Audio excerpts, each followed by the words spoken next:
Hey, Shepherd family, this is Pastor Scott. I've got Pastor John Karolus here. We are in the midst of a conversation that is kind of trying to take a snapshot picture of our shepherd values, vision, strategy, tactics. We're in the midst of a sermon series called the Next Step Sermon Series. And it's really the culmination of a conversation that's been going on since April, May of 2025, where we as a leadership team started auditing some of Shepherd's deeper values and asking the question, where are those values leading us? And as we come into 2026, we're bringing that conversation that's happened primarily among leadership into the full congregation. So that our congregation can consume that information, celebrate it as well, because as leaders, we're trying to reflect what is already at work in our congregation and then ask and answer the question, how do we put that into practice? And so that's really kind of what we're about. Values have to do with the deepest priorities that we have as a congregation. What drives us? What are emotionally thick things in our hearts that we kind of live for? Those statements really get at what constitutes a value.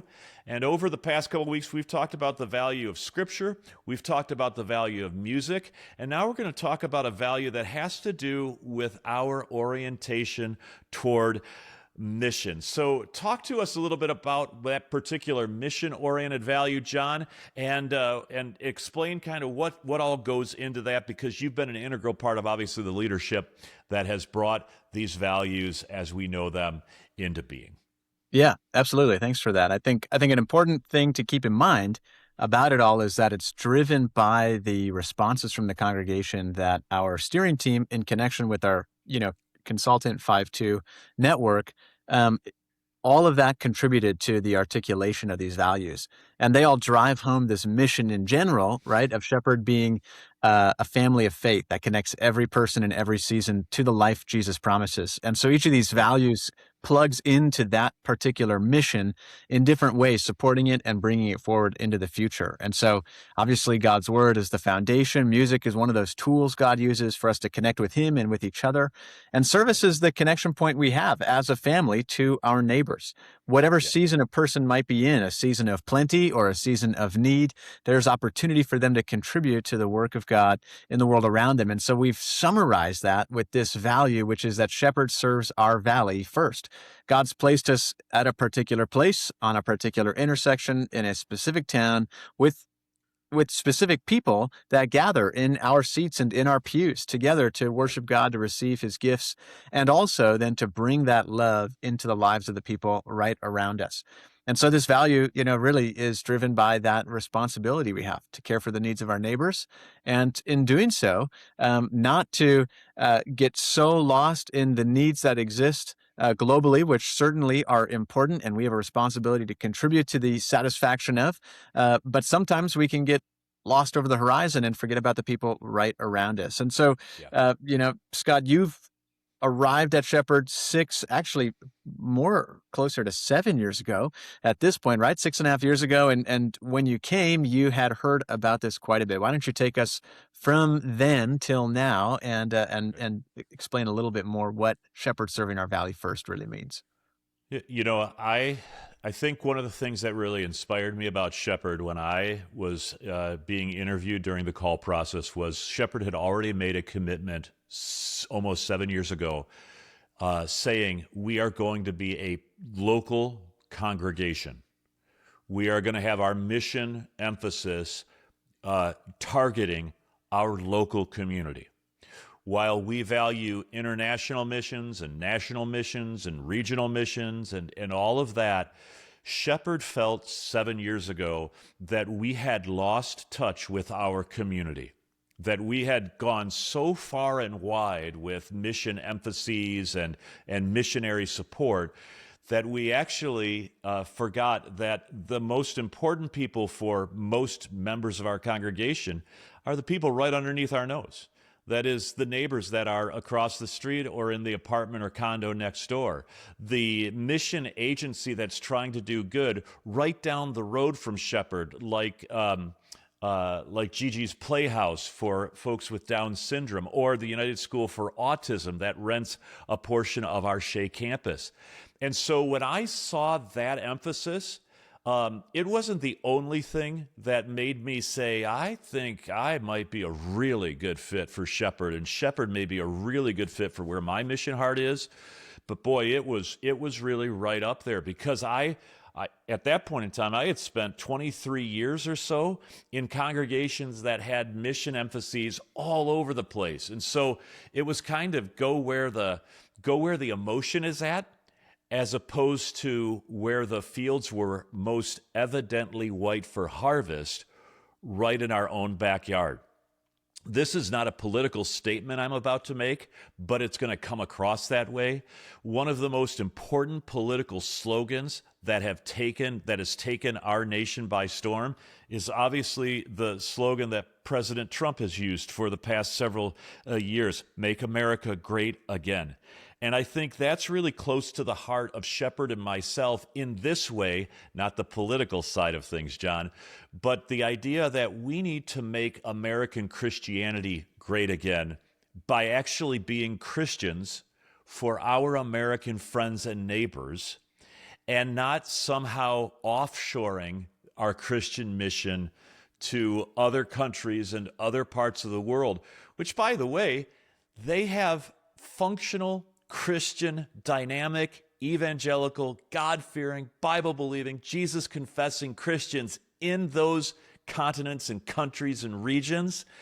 God is doing great things throughout the world. We, as American Christians, can take the liberty to focus on the here and now, the right in front of our noses kind of mission orientation that I think is really great, without, at the same time, taking anything away from churches or Christians who have a heart for that cross-cultural, more what I'll say is exotic, cross-cultural, cross-transnational mission approach. It's kind of what really brought me here to Shepherd. What about you, John? I know that you have, as much as I do, by the way, you've got a lot of international mission experience. And so talk about how you've reconciled your international mission orientation with the congregation you serve, our strong kind of home-oriented mission emphasis. Yeah, I think it's pretty interesting to see how in the work that our consultants did with us, trying to capture the heart of the congregation, what they recognized throughout the responses to 180 surveys, to 45 vision statements, to a few workshops with steering teams and key Yeah, leaders, is that there was a great desire for us to be faithful with the resources God had given us, including our facilities. And so when you look at, and these have been passed around church a few different places, but it's kind of our Shepherd vision packet. And so on there, we have the mission statement, we have the 4 values, we have the people we feel called to meet the needs of. We even have a right. description of the goals we have, not only for the next 90 days, but the next year and 3 years, going all the way to 5-year goals. Right on there is this desire that for us, with a facility like we have, which Yeah, is unique in that many churches today don't start out with property. They start out renting, or they start out gathering in homes, and yet for Shepherd, who also started out renting, right? God blessed them with the opportunity, blessed us with the opportunity to have space at the corner of 96th and Shea. The question is, right. how do we be faithful with what God has given us here to the people closest to us? How can we become a hub of community service, as well as a place for community groups to gather and participate in the work they have of serving one another right here as well? A couple of examples that happen at Shepherd is Alcoholics Anonymous gathering at Shepherd on our property throughout the week in order to help provide support for people who are fighting against some of the toughest battles that exist in life. We've got the preschool on our Mountain View campus serving the needs of local families raising their children in the faith, and also in a way that's academically excellent. Worship spaces that can be used for community events, and all kinds of different ways in which we serve the people God has placed closest to us. And yeah, I've had a lot of mission experience in different countries, and I'm super thankful for it. It's such a big part of Yeah, my faith, and just the way that God is able to connect people, transcending the widest divisions as far as material wealth may go, right? In terms of people owning cars and people not having running water at their homes, and yet still the gospel is able to connect people in a meaningful way and to drive relationships forward. And one of the interesting outflows of that, which I know you've experienced, is that um, sometimes there's this false assumption that a mission team from a church in the Midwest is going to step down into a Central American community and change their world and then go back home and keep doing their own thing. But so often people experience the reverse of that, where their Hmm. time of just 5, 6, 7 days Yeah. in a small community on a mountainside changed the course of their lives in a meaningful way. And what it does is it drives us to see our neighbors not just as kind of blank-faced sort of people walking by that have their own things and I've got my own things, but really people who God has called us to connect with in a profound way, to share his love with through the meeting of their needs or introducing them to the gospel. We have that invitation, and so much of it is driven forward by those experiences. So that's been how it's connected for me. Love it. What are, when you think about what it takes to embrace this value, particularly for members of our Shepherd family, how do you see that happening for maybe a new member or someone who has reintegrated into our community? For me, I know this. There are a lot of social service agencies doing good in our community today. And so I'm going to say on the first level, Shepherd wants to be an ally for anybody doing good in service to our community, even if the good that they're doing is not maybe overtly or explicitly a Christian good. My daughter has a heart, for instance, for the Humane Society.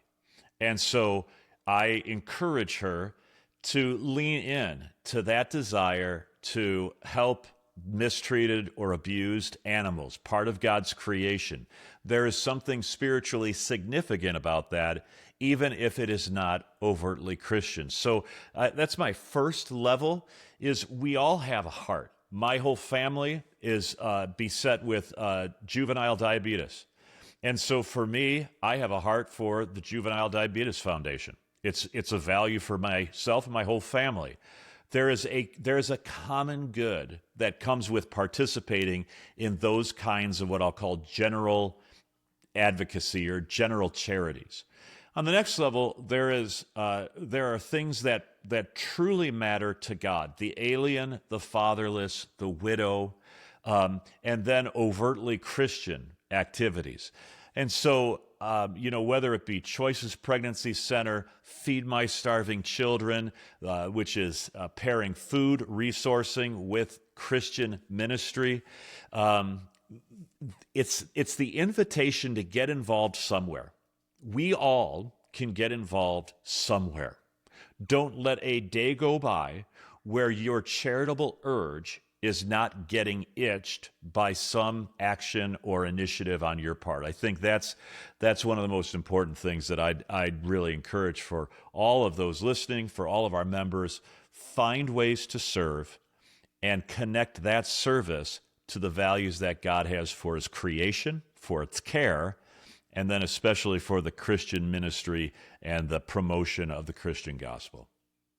I got to share one story of community service from our young professionals group. There's a young couple at church who, on Thanksgiving, and the a funny thing about the young professionals group is that many of the group members love to run, and they get into races, triathlons, marathons, whatever. And so Of Thanksgiving, course they like do. you and I, avid runners, the turkey trot Obviously.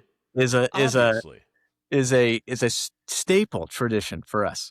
And we were just talking about Thanksgiving plans, and it very, very non-presumptuously, very humbly, this couple shared that what they do on Thanksgiving is distribute meals to people. And they were asking me, like, what are you doing? Getting together with family, going to be enjoying a nice day, and completely selfishly absorbed, right, in my Thanksgiving Day celebrations. And then they share, oh, we're gonna be serving meals. It's really great because my wife is super outgoing and I like kind of doing my own thing. So I'll drive and she'll deliver the meal to the door. And it is just like Right.